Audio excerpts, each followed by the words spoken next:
Welcome into NFL Power Rankings. I'm Colleen Wolfe alongside MJD, and I just heard this is the last show with the beard. Yeah, it's time to go. What's I can't up? sleep. What? I can't sleep at night. I feel like I'm staying up like Elliot when he does these Power Rankings, so let's be gentle to him. I know you've been spending a lot of time on these. Elliot Harrison, you've been doing these for how many years again? Just remind me. Longer than it would take me to grow that beard. I can tell you that much right now. Hey, some really cool things this week. We got 3 teams from one division in the top 9. I've got a team that's been in the top 10 all year that I moved out, and we have movement all up and down the top 10. It's exciting. All right, well, let's get to it with the top 10 here. And that number 1 team, the Eagles, they are still in that top spot after beating the Cowboys. Right, so I tease all the movement, and we go right to the Eagles, who, ho-hum, 5th week in a row. They're the number 1 team. They did what you're supposed to do against a team that's battling injuries. You take care of business in the second half. And what's really important about it is, to me, Carson Wentz didn't come out great in this game.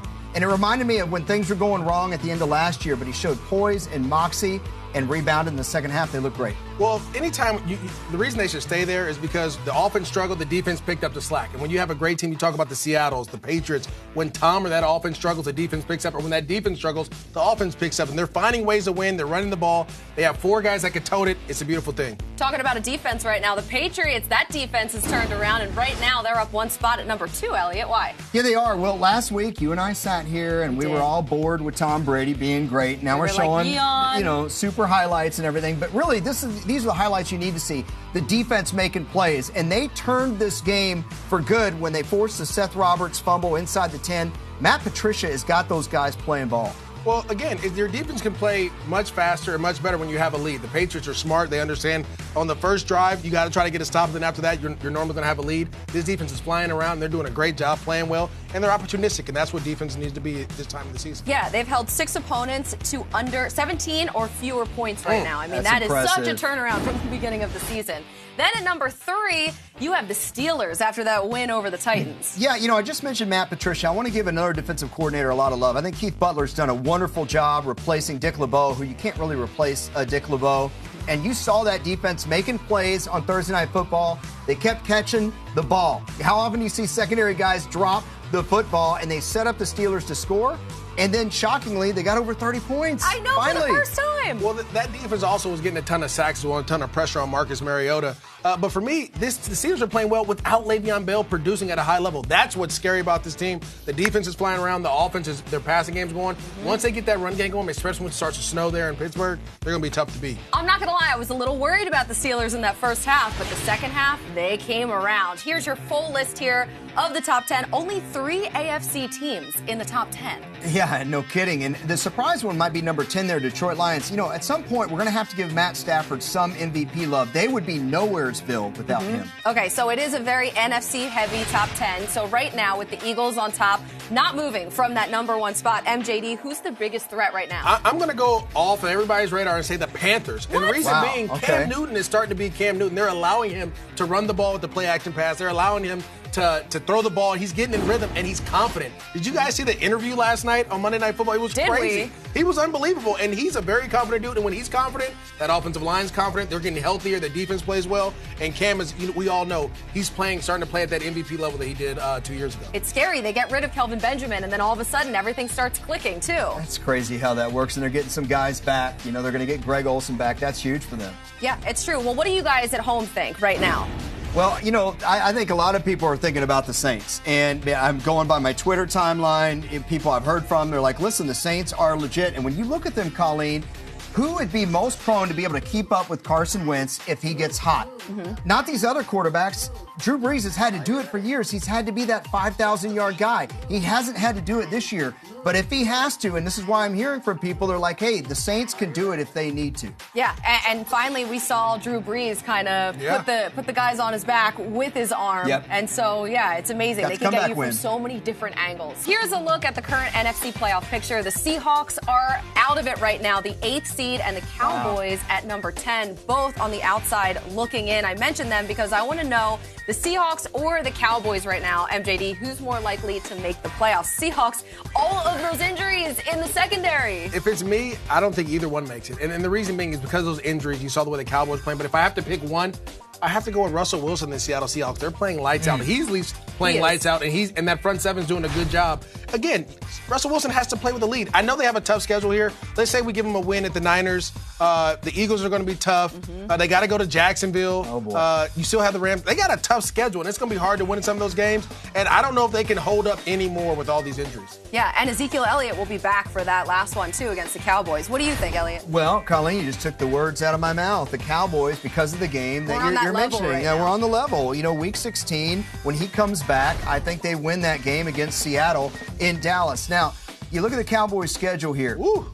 On Thursday and Thanksgiving and the week after Thanksgiving, the Cowboys all-time are 61-36-1 on those two games, okay? So if they can win those two games, that's all they need to do. Doesn't matter if they beat the Giants, doesn't matter if they beat the Raiders. They just need 2 wins with Alfred Morris in the backfield and the other guys. Then they play Seattle. They can run through them, I think, and then they just need to beat Philadelphia, who may not be playing for anything. That's all they have to do. They just but the Eagles may not be playing for anything. Remember, they played last year. It's hard for them the to Cowboys win now. I don't know how they're going to win 2 games in Not having Sean Lee out there is a huge. massive loss. And then if they would have lost Anthony Hitchens as well, I mean, that would have been a major thing. So thankfully, they did not. Right. But we will see. Okay, so how about the rankings now? 11 through 20. All of your hard work here, Elliot. Right. For week 12. I could have dropped the Chiefs maybe even farther with that game against the Giants, but I really circled the Bears. They continue to play everybody tough. They just can't get that W. Well, what about the team right under them at 20? MJD, what were the Bills thinking with Nathan I don't Peterman? know if it was Coach McDermott. I don't know who made this decision, but in the middle of a playoff race,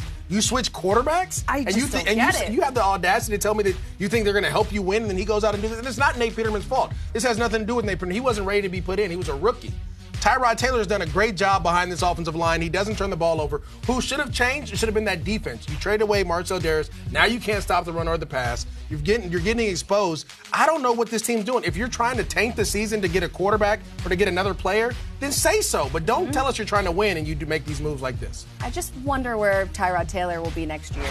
I don't know. Maybe one of these teams? I don't know. Here's a 21 through 30, Elliot. Yeah, the Bengals are still alive. I know people have kind of written them off, but that was a good road win they got this week. Too high, too low. That's right. I got 3 teams for you here, I think MJD. it's just right. Can we rename this Of course Just Right? you do. Yeah. Just right. Everything is just fine. Okay, what about the Jags at number 7? Too high, too low in the rankings? Okay, look, they're too high right now. And the reason being is their offense struggled a lot against the Cleveland Browns. You have to go up there and beat bad teams. So now the defense did their part. They got turnovers. They scored on defense. They did everything they were supposed to do, special teams as well. Offensively, you have to go out there and play better. And that's everybody. You see Blake Bortles running around. Guys are coming free. They just have to do a better job protecting it and running better schemes. And I'm trying not to be biased here. The Jags are still going to be a good team. Can't believe you're going to do that to the Jags. Colleen, I'll say I didn't move them anywhere, but I was impressed with how their defense and pass rush took over when the game mattered. Okay, what about the Titans? Are they too high or too low at 13? Listen, I told everybody last week the Titans weren't playing well, and it was because of that 3-touchdown game from DeMarco Murray. Now you don't get that 3-touchdown game, and all of a sudden you get blown out. They're you get too 4 high. picks instead. Yeah, you get 4 picks. And in this situation, the defense isn't good enough to handle those picks like that.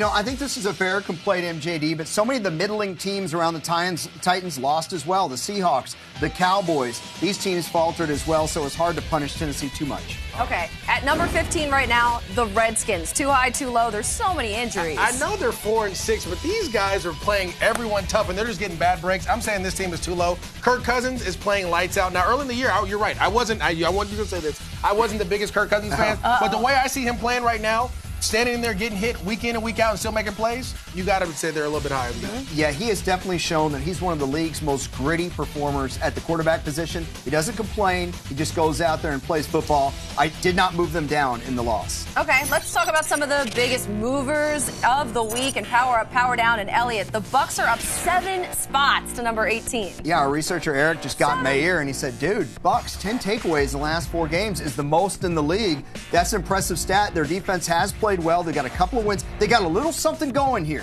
They can just keep it up and Ryan Fitzpatrick doesn't turn the football over. I think they'll be all right. It was nice to see Mike Evans back and being productive. That was great. What about the Rams, MJD? They dropped 4 spots to number 6. Uh-oh. I'll tell you what, being at this game, this was a playoff atmosphere. The Vikings fans did a great job. They were being loud. But I'm not panicking in this situation. They're playing a tough schedule here coming up. You lose in the Vikings, that's okay. Just get back on track and beat the Saints. Yeah, and now they'll be back home. That's great. Okay, Elliot is on a total power trip right now. We're going to go with him. He's talking about the Ravens. I don't like the way you said that. All right, but I do like what I'm seeing from the Ravens right now. Now, I was a little conservative with them at first. I had them at 22 to start the season. They get a couple AFC North wins. They climbed up to 11. Then they plummeted. They got blown out by the Jags. Okay. They got beat by several teams and, NFC North teams like the Chicago Bears, right? Then they came back up. They had that big Thursday night win. I moved them up 8 spots from 28 to 20 when they blew out the Dolphins 40-0. And then now they're at 17 when they beat Brett Hundley. And they didn't just beat the Packers. They dominated that football game. The only thing is, MJD, do they have enough on offense and do they have the schedule to make it to the postseason? Well, let me tell you. First of all, one of my best friends, Chris Horton, is their assistant special teams coach. I love you, Chris. You guys are doing a great job. I'm going to show you why you guys are going to end up being a 10-win team here. Starting off with the Houston Texans at home. Yeah, home You're going to get that W. Okay. Defense is playing well. You're going against Tom Savage or you turn the ball. That's awesome. The next game against the Detroit Lions is going to be tough, but it's at home. And Baltimore is playing well right now. I'm going to give them the W against the Detroit Lions. Now, Week 14 is where it's going to get tough. Obviously, the Steelers do a great job. You got to go to Pittsburgh. It's a tough rivalry. Mm-hmm. I say you slip up in that one, you take an L against. Always a chance, though, in a division game. Yeah, always a chance. The next 3 are going to be pretty simple. The Browns at Cleveland, that's a W. Okay. The Colts, that's a W. They've been pesky, though, those Colts. That's okay. That's still a W. Right. And then the Bengals, Week 17. Here goes another W to get you in 10-6. And they make the playoffs and make a run. Helps to have 4 out of 6 games at home when you need it the most, right? That's right. This week's balance of power. And speaking of turkeys, MJD and Elliot, take it away. That's a good one. I like what you said before, though. You talked about the Wild Wild West, and this is what it's all about. The Chiefs and the Chargers. When you talk about both, this is a Week 12 power ranking. So right now the Chargers are running, so I'm going to give them the rush offense. And reason being is Melvin Gordon is playing well. Austin Eckler is playing better than Kareem Hunt right now. Those guys are running the ball well. When you see these guys, I mean, they're doing the things the right way. I disagree with you on this one because I think the quarterback is part of that. And if you watch the Giants game, Alex Smith sold out and got a couple of first downs with his legs. You're never going to get that from Phillip Rivers. You don't need to. Phillip Rivers throws the ball. Taking me to my next thing, the pass offense. Now, you're not going to argue with me here. Phillip Rivers, Keenan Allen, they're doing their thing. Hunter Henry needs to get involved. I'm going to give this to the Chargers. Yes, here it is. The Chargers right here. They're going to take that again. Phillip Rivers is playing at a high level right now, and they're rolling. Remember, they started off 0-4.